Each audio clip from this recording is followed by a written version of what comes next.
Hey guys, welcome to another episode of NetSec Now. Today we're going to be discussing an introduction into Sqlmap, or SQLmap, as in Kali Linux. It is included, it is command line driven. Basically we're going to be going over some SQL database injections. We're going to find that through a little bit of crafty Google dorking, to basically quickly find and identify a website that has vulnerable PHP code. You can use it against ASP code and so on and so forth. We're going to find a little bit of vulnerable code. I'm going to show you how to do that. We'll take a look at Sqlmap, what we can pull down, what we can find, and go from there. I'm not really huge into web penetration testing. Unfortunately, it's something that I've been meaning to learn extensively for a number of years now, and I just have never really had the time to devote to get into it. But now I am trying to make some time to learn some new stuff. I think it's pretty important in the industry, the way things are going. Everybody seems to be moving to cloud computing, which is dangerous in and of itself. Nonetheless, a lot of people have applications on their company websites, so on and so forth. So you may come across it where you need to do a web app penetration test. Maybe if you can't get into their network any other way and all they have is a public-facing web server, perhaps you can pull down a database.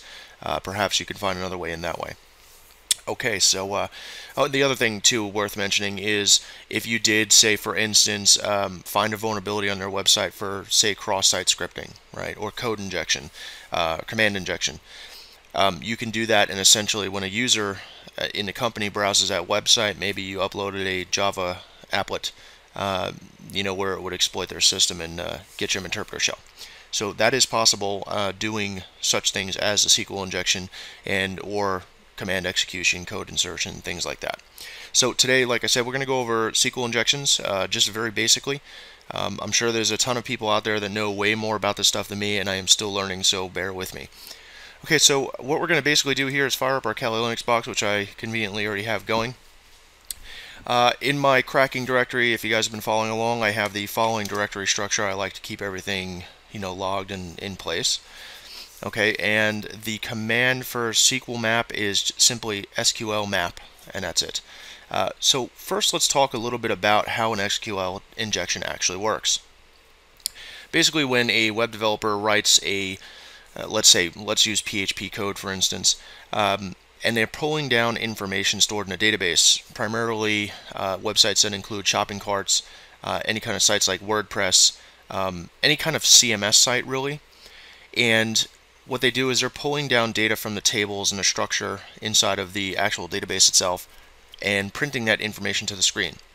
However, SQL injections are possible because the web app developer either missed it, doesn't know about it, or whatever, and improperly codes the system or the site or application in this case to not properly sanitize user inputted data.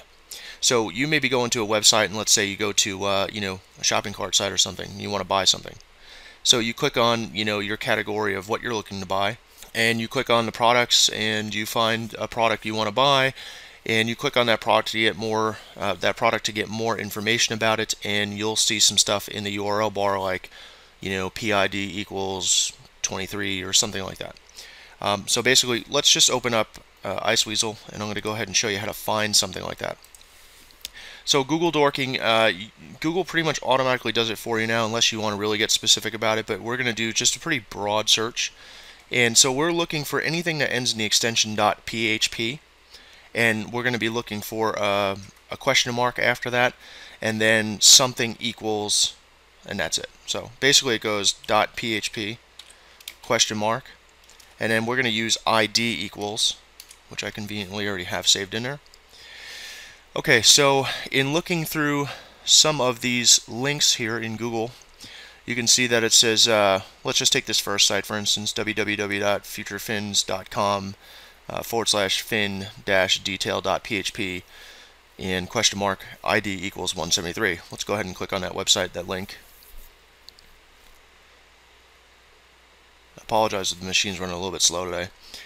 Okay, so we basically see some sort of surfboard fin site or something it appears to be. Okay, let's just say this was our customer. Of course, I don't recommend you guys go try to attack these guys' sites or anything like that.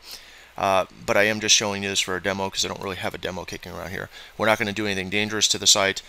We're not going to inject it or crack passwords or anything like that. All that is possible, quite possible, but we're not going to do that for legal reasons, obviously. Okay, so we see the site here, and we see up here in our address bar the important information we're looking for here is anything with .php question mark telling it you're going to move on to a different command, ID equals 173. The very simple way to test to see if this is actually vulnerable to a SQL injection is we're going to be looking for an error. Now, how to generate an error? Well, basically anything that we put into the URL bar, or if this was a form, for instance, there's some manual injections that you can do in forms, which we'll get into in a later video. But basically anything you put in, if it kicks back an error message, we're looking for something like MySQL, database query, you have an error on such and such line, and I'm going to show you that. So basically right after the ID equals and then whatever number or whatever they put after that, you're just going to go ahead and type an apostrophe and hit enter. And you can see, of course, it says you have an error in your MySQL syntax. Check the manual that corresponds to your MySQL server version for the right syntax to use near / at line 1. Okay, so we have an error that validates that this is indeed vulnerable to some sort of SQL injection. What it is, we will not know just yet. We don't know what kind of information we can get from it just yet, but we do know by getting this error message, by typing the apostrophe after the last number and hitting enter, that we can validate and saying that there is an error in the coding on this website. Okay, so sometimes if you're using like Microsoft SQL database or even sometimes MySQL, depending on how the code is actually written, it may even give you the application's local directory, right? So it may say that you have a error on whatever file, fin-detail.php online, so on and so forth, located in, and it'll give you the directory structure like www/data/ public_HTML/ website or something, right? So it'll give you the directory path of where this file actually lies. Now that might be important when you're doing your information gathering to just jot that down. So this way, if you do exploit the website and you're somehow able to get to where you can upload a file to the website, maybe like a PHP shell or something, you'll know the directory structure in which to upload it and where to start looking for the files once you've uploaded it. Okay, so that's just a little tidbit there. So basically what we want to do now is we want to copy this link without the apostrophe. So I'm just going to go ahead and go back, and I'm going to copy this whole URL here. Okay, so let's talk about Sqlmap a little bit. This is a script written in, I believe, Python. It's included in Kali Linux. And again, it's very easy. You just type in Sqlmap and hit enter. And you can see that it's just going to say, you didn't enter any commands in after it. But if we want to do like for help, I think it's -H here. Okay, so you can list all of the commands that Sqlmap takes, and you can see there's quite a bit. I definitely recommend that you would read this over if you really want to get into it pretty crazy, and go really in depth with it. But for this demonstration here, we're not going to really read through much of this stuff. The good thing about Sqlmap is you can use a proxy, or you could use Tor with this. So that might be helpful. Okay, so what we're really going to be basically going over is the -U, and if you notice, you can do Google dorking inside of Sqlmap, but we're not going to worry about that because we're just focused on one target URL. So -U and then the URL, it looks like the syntax is afterwards, example target URL, so on and so forth. Okay, we're going to be focused on, we're not going to be using proxies or anything like that. We're going to be focused on DBS, which let's see here. It's not really in this. It's pretty much part of DBMS, which is force the backend database type. We know that this is MySQL, but somebody could lie in the error messages, so we're not 100% sure. Okay, but at this point, that's pretty much what we need to get started. So let me just go ahead and clear this out. Okay, so Sqlmap -U, right, for URL, and we're just going to paste our URL in here. Oops. I messed it up. Hang on a sec. Okay. So Sqlmap -U, Apparently I didn't really copy this correctly. Alright, now that should work. There we go. And what we want to do after this is we don't want to put the apostrophe in here, right? Because we just did that to see if it was vulnerable to some sort of injection. So after that, we're going to do tac dbs, and that's going to pull down and check every single type of database like PostgreSQL, Postgres SQL, in Microsoft SQL Server, MySQL, and all that good stuff. So just go ahead and hit enter after that. Okay, so now it scrolled pretty fast, right? This works pretty quick. And you can see it just pulled down a whole mess of stuff for us. Now let's just scroll all the way up to the top here. Okay, so going from where we entered it in, it's saying that resuming backend DBMS MySQL, testing connection to the target URL, and it went ahead and put a GET request in there for us. And it went ahead and looked at a bunch of different stuff and did some testing on its own here. And it did a union select, or a union query I should say. And it says indeed the backend is MySQL. And the beautiful thing about this is much like how Nmap works with OS detection and things like that. It says web application technology Apache 2.2.22, which is the web server software that's running this website currently. The PHP version right here, pretty helpful to have. And the backend database is MySQL version 5.0. So now you can see it says fetching database names, definitely a good sign. The SQL query used returns 604 results. So we essentially pulled down 604 different databases from this one website. Now, of course, when you're going to be looking for interesting databases, something like, say, users or CMS or something to that effect, you know, again, 604 results that are returned. I'm not going to go digging through each one of these, but obviously if we were doing a pen test for our customer, we definitely want to see what each and every database is giving up. Okay, so I'm just going to search through here and just pick any random one. I'm going to try to go look for something called users, and I don't think it's going to be in here. Let's see here. Yeah, there's nothing in here, users. So we're just going to go and pick any random one from up here. Let's see. Let's pick David K. Why not? So just copy that. Okay. So the easiest thing to do here is just to hit the up arrow. Now instead of DBS at the back here, we're going to just do is delete all that one tac and then capital D for database. We're going to go ahead and paste in our database that we want to pull from. Then we're going to do tac tables. Now it's going to list all the individual tables inside of the database David K. Go ahead and hit enter.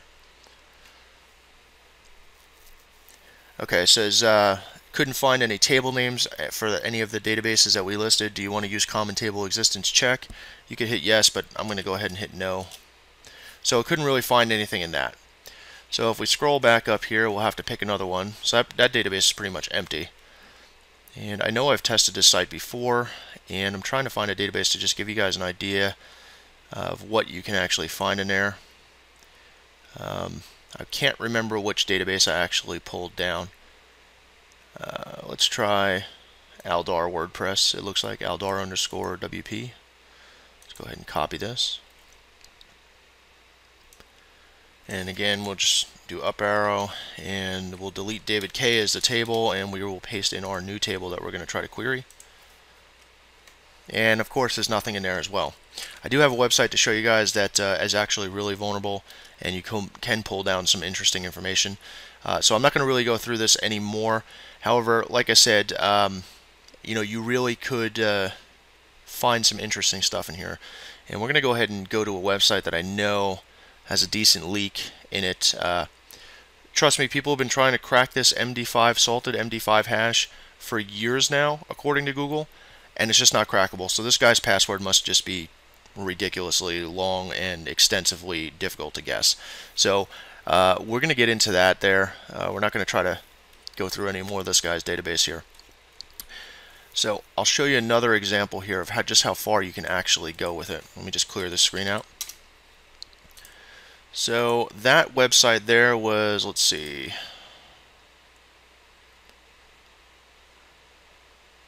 Okay. So this website here, dracoders.com. And you can see this one says games.php, again, question mark, ID equals 22. So of course, we would just go ahead and put in our apostrophe and hit enter. And here we go, we have our error message, so that's good. It's definitely injectable. Okay, and it says, see now this error message is different from the last one. It says query execute error select asterisk wildcard from CMS_games where ID equals 22. Alright, so that's probably pretty important to know. From the database is trying to pull from is CMS_games. So it says MySQL error, you have an error in your SQL syntax, so on and so forth. Now it doesn't give us a actual file directory structure or path to where the files for this home directory actually live for the web. So, but it does give us from which database it's trying to pull it down from. So again, using this website, just to delete this, using this website as a test, I'm going to go ahead and Control-C this. And we'll go back to Sqlmap and then, oops, Sqlmap, tac U, right, for URL. Go ahead and paste our URL in there without the apostrophe, and then tac dbs, and hit enter. Okay, so you can see that it went ahead and pulled down some databases. Now, it's not pulling down a database really that says CMS Games in this list here.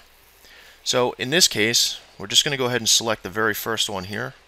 Now, information schema is usually used for website settings, you know, what the database structure should look like, tables should look like, things like that. There's probably nothing in there worth looking at. So we're going to go ahead and copy this, and then of course just up arrow again, and then this time it's just tac D for the database we want to select, paste the actual database name, and then of course list the tables with tac tables. Hit enter. Okay, so you can see that now here's all of our tables inside of this database, right? Now we got some results back, and if we look through here, we're probably going to want to look for something called users or usernames or members or something like that. So if we scroll all the way down, it looks like the beginning name is JOS, and here we go, we found users. So that's pretty interesting. So we're going to go ahead and copy that because we want to look specifically at that, right? Now, I mean, you have other things up here like menu and modules and plugins and things like that. I don't think we really need to go through all that. Okay, so now we have our table selected. Make sure I copy this. So now we're just going to up arrow again, and instead of tac tables, we're going to leave our database name the same because that's the database we want to select from. We now know our table, so we're going to erase all that, and it's just going to be one tac T space and then our table name, and then we want to do tac columns. Now we want to list all of the columns inside of the database SQL 2869773_1 in the table JOS_users, and we want to see all the columns that that table actually contains. Okay, so now this is where you get down to the meaty stuff, right? So it looks like we got the right database, we have the right set of tables, and now we pull down all the columns. So we're obviously looking for an easy, quick in, right? We're looking for usernames and passwords.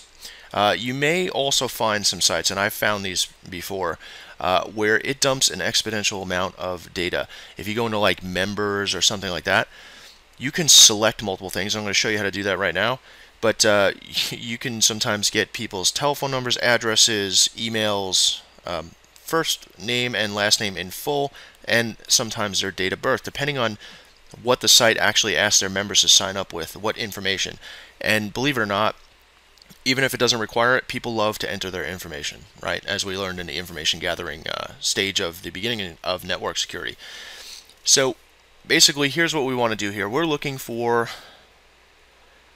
usernames, passwords. So we want password, we want password here, we want username, and we want user type probably because we want to know if they're an admin or if they're just a regular user, right? So it's giving that us that option, so we might as well take a look at it.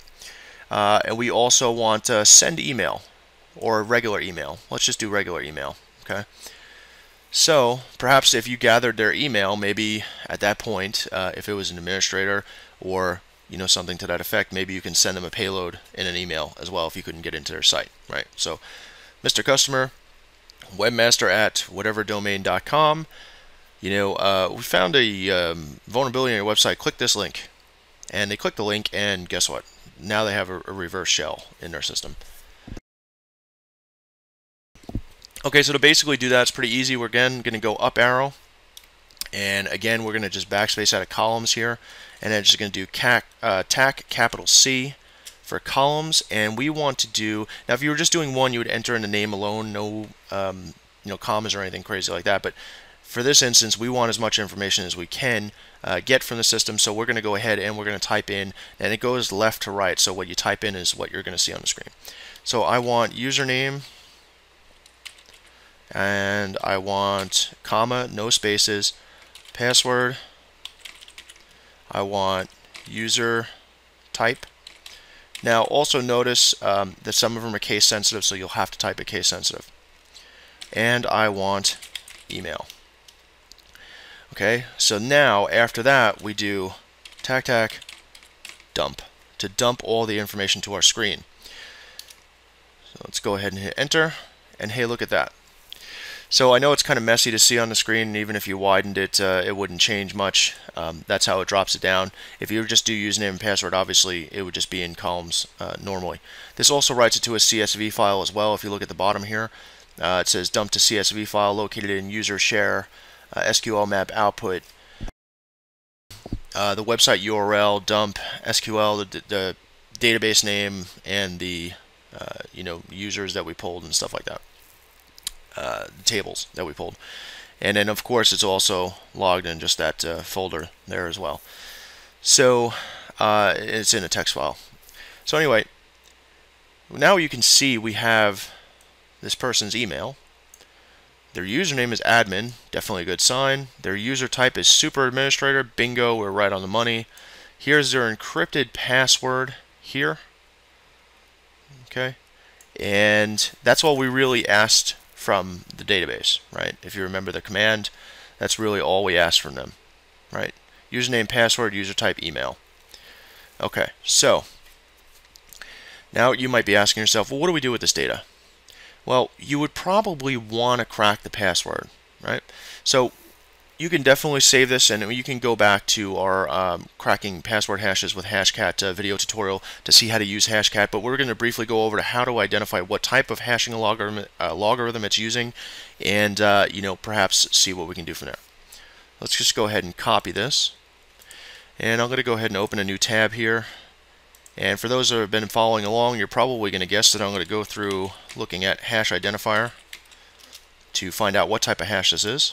I'm going to go ahead and paste this one in here. And remember, it's just a hash, not the username.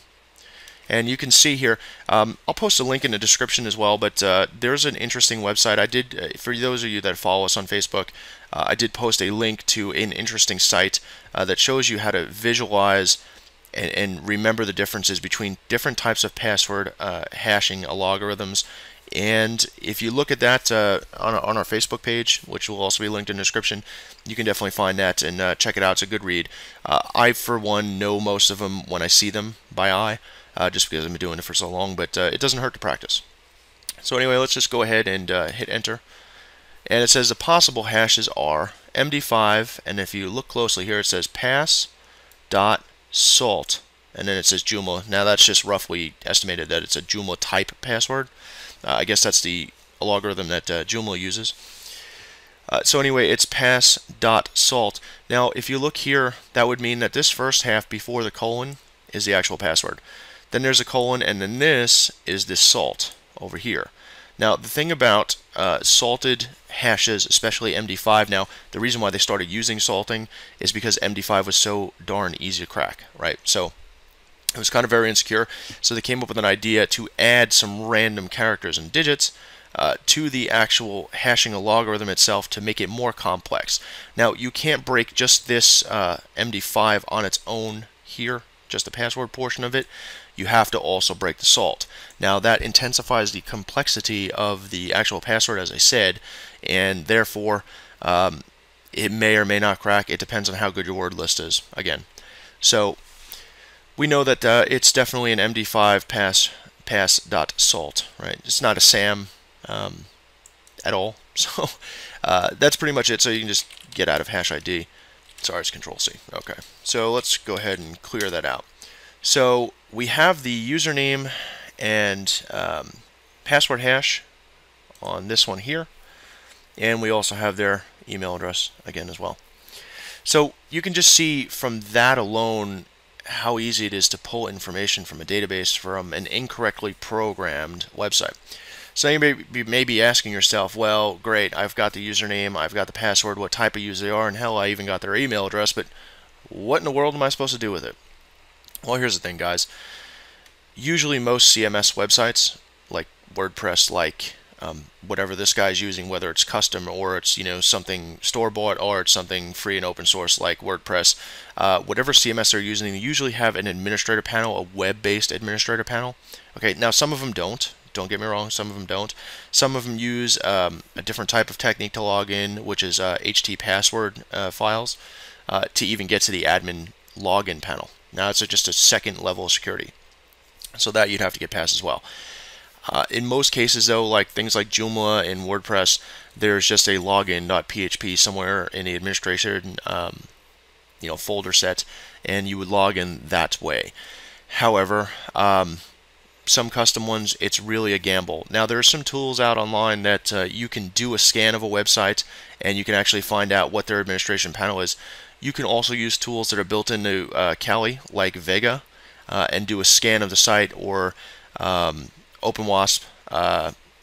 You can do a scan of the site, and basically it's just a crawler to crawl all the URLs on that site completely, and then you'll find out that hey, an interesting one is /admin.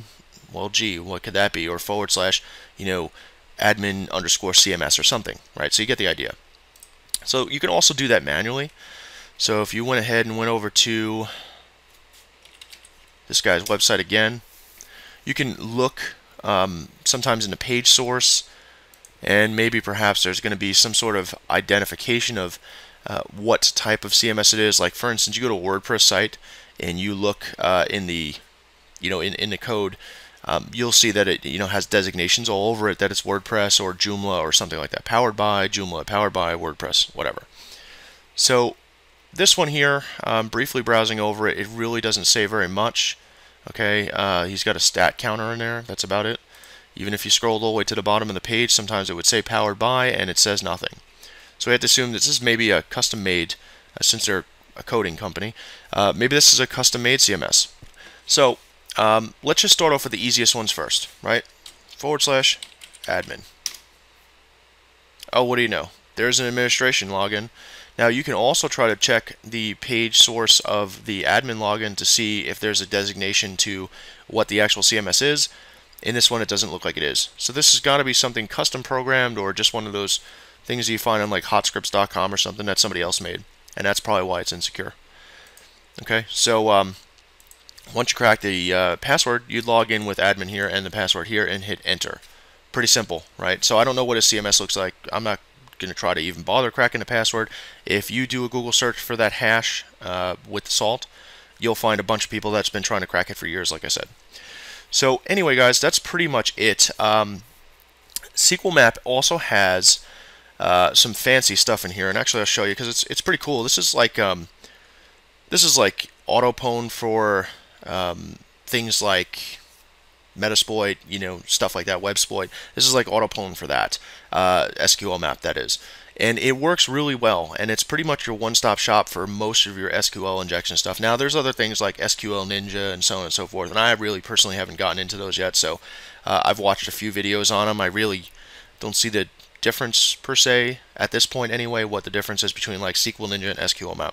So anyway, if we type in Sqlmap help again, oops, we'll do this. Now you can see here operating system access. Okay, these options can be used to access the backend database management system underlying operating system. OS shell, prompt for an interactive operating system shell. OS pwn, prompt for an OOB shell, interpreter, or VNC. Now, if you wanted to use a wizard, there's also a wizard in here as well. The wizard I'm not a big fan of. I mean, I just think that, I just think that doing it manually is better. Anyway, you can also, on some of the password hashes, Sqlmap will automatically try to crack the password hash for you, which is exceptionally awesome because then you don't have to open up, hash identifier and find out what type of hash it is, and then put it into a list, pull down a password list, put it into Hashcat, and try to crack it all day long. Sometimes it'll actually go ahead and do it for you. So I'm sure there's maybe a switch in here somewhere. I haven't really looked to see if you can set it up to try to crack it for you as it pulls it down, but to be honest, I'm not 100% sure.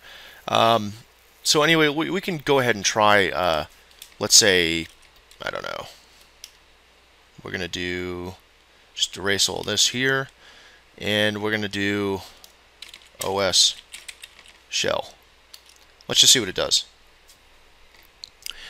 Which web application language does a web server support? Well, pretty much we know it's PHP, right, because it was .php question mark.